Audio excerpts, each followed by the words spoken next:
Ilmu,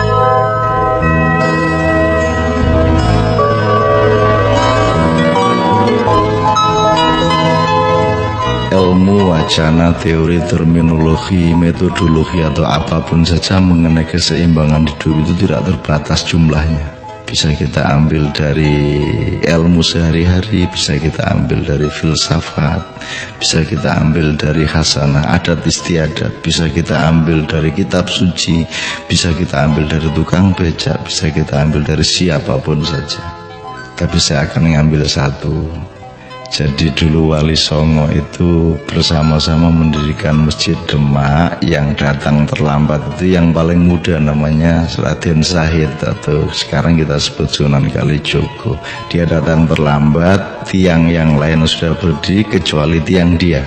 Dan ketika dia datang kayu sudah habis, maka dia cuma ngumpulin bekas-bekas tatal kayu yang di hasil gergajian, dia kumpulin untuk dia tumpuk-tumpuk menjadi salah satu tiang di Masjid Demak itu.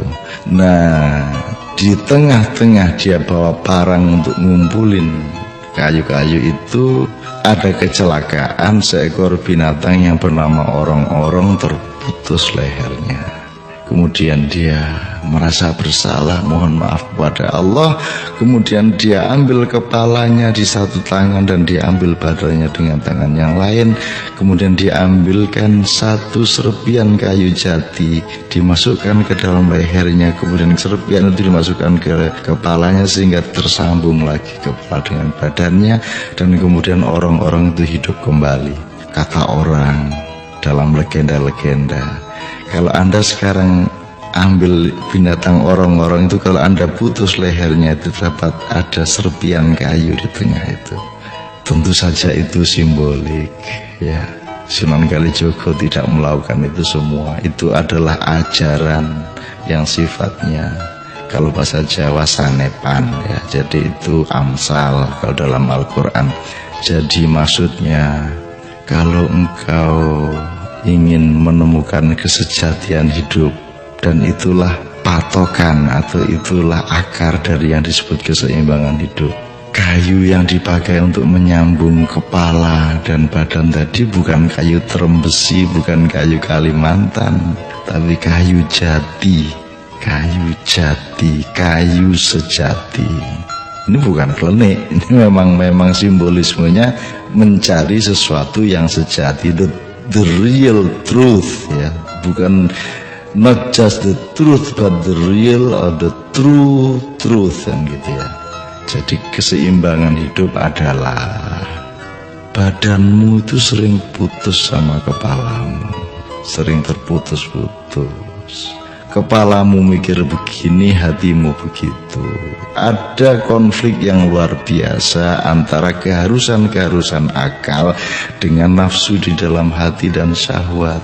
Maka selalu disambung dengan kesejatian antara kepala dengan badan, antara pikiran dengan perasaan, antara zikir dengan fikir, antara intelektualitas dengan spiritualitas, antara nurani dengan kecerdasan. Itu selalu dikawinkan, dinikahkan terus-menerus. Nurutin kecerdasan saja bisa menghancurkan kehidupan orang lain. Nurutin hati saja juga lemah. Jadi harus ada manajemen interrelatif antara akal dengan perasaan, antara hati dengan pikiran, antara kecerdasan dengan kelembutan, kan gitu. Nah, jadi keseimbangan hidup antara lain adalah tiap hari kita mengamati pikiran kita gimana, hati kita bagaimana, kita ukur terus pelan-pelan. Kita hanya melangkahkan kaki kalau sudah ada kesepakatan antara kepala dengan badan kita. Kalau tidak, kita akan kena parangnya Sunan Kalijogo, terputuslah leher kita dan tergeletaklah kepala kita dari badan kita. Kira-kira gitu simbolismenya. Terima kasih.